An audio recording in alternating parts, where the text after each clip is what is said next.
слушнав еден податок дека Битола има 120.000 жители.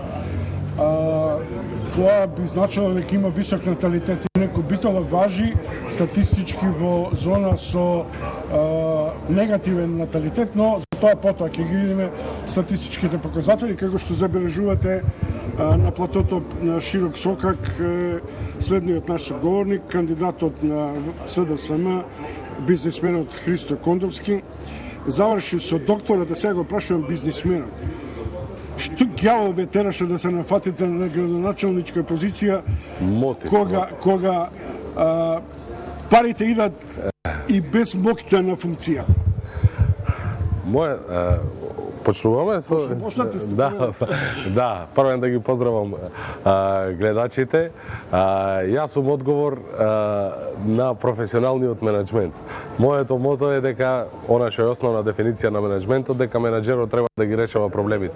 Кога гледам колку проблеми има и кога гледам колку се решливи, се впуштив во трката да ги решавам тие проблеми на граѓаните и ќе ми представува задоволство, затоа што најголемиот дел од инвестициите ми се тука, моите 3 деца се тука, моето семејство и така натаму, и сакам да ги решам проблемите на битолчани со една развојна компонента. Не само да ги решиме проблемите, туку и да допринесиме во една развојна компонента во општеството.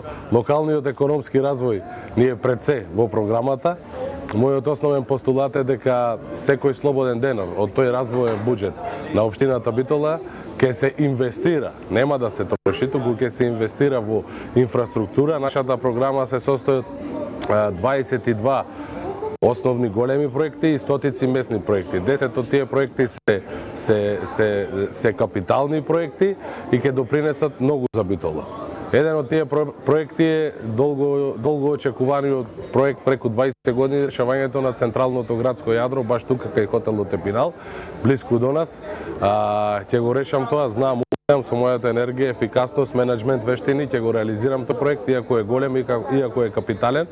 Тука ќе има една подземна сообраќајница, подземен паркинг, моментално плоштадот Гоце Делчев е паркиралиште на 60 возила, а ќе овозможиме да се паркираат преку 300 возила подземја, 3 месеци е затворена улицата, ќе овозможиме континуиран проток, намалување на загадувањето, затоа што во шпиц во сезона по 1600 возила во еден час врват со застој.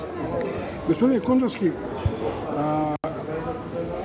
Битола е важен образовен, индустријски и воопшто социјално-економски, па и културен центар на Македонија.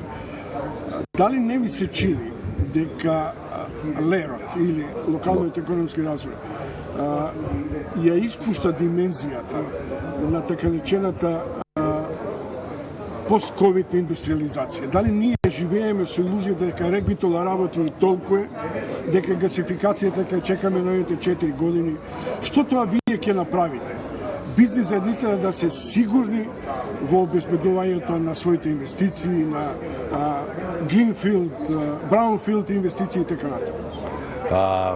Битола има огромен потенцијал. Самиот факт што Пелагонискиот регион произведува 70 и кусуро проценти од електричната енергија, 70 и кусуро проценти од производството на месо, жито, па тука ќе ги ставиме и млекото, и овошките. Јас тие ги викам 4-5-70, кои ми беа основен мотив покрај тоа што си ја сакам Битола и да се задржам со инвестиции во Битола.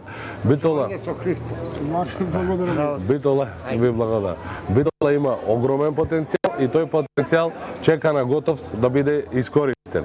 Планот мој е следен. Преку најавив уште на гостувањето во македонската телевизија дека во рокот 90 дена ќе ги решам сите 9000 и кусуро одобренија за градба и легализација.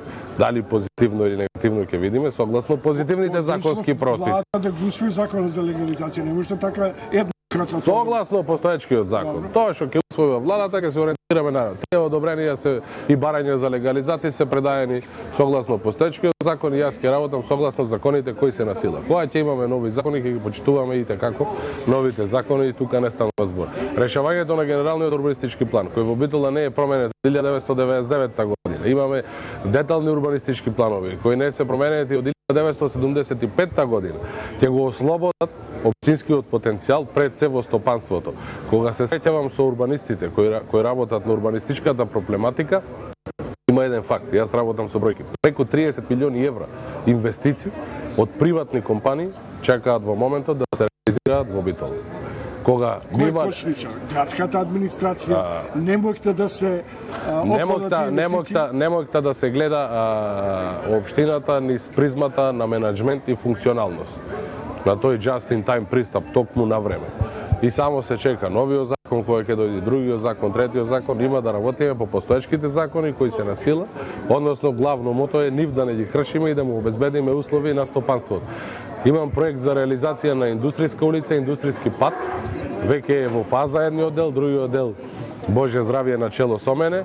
Индустријска улица која е главно јадро на Битола во делот на стопанството ќе биде поврзана директно со царината во Битола на само 5 километри од Грција. Тука има огромен бизнис потенцијал и решавањето на индустријската зона, на слободната економска зона, во делот на деталниот урбанистички план. И реализацијата на инфраструктурата, која должиме на платени комунали и на обезбедување на комунали заради идни инвеститори, ќе овозможи Битола да цвета во тој дел. Моето мото, не се плашам да го кажам, во Битола нема да работи наредните 4 години само тој што не сака да работи. И што не доаѓам тоа. Да. Господине Кондовски, и вашиот претходник и вас ве прашам, Битола има солиден буџет. Точно.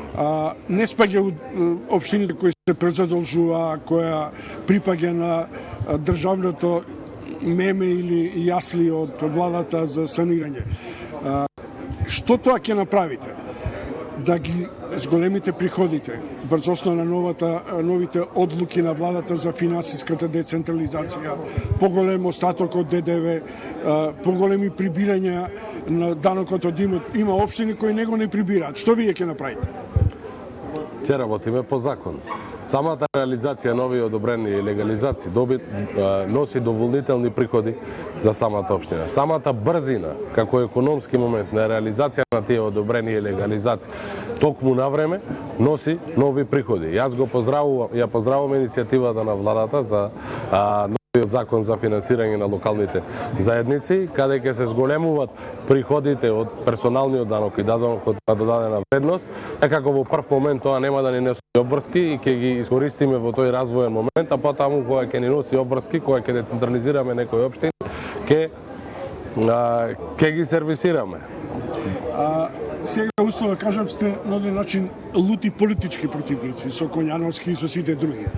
Она што ме интересира, ќе бидете ли суетни или добар менаџер да ги преземете тие идеи што припаѓаат во изборна кампања и да ги реализирате врз основа на потребите на граѓанството во Битола?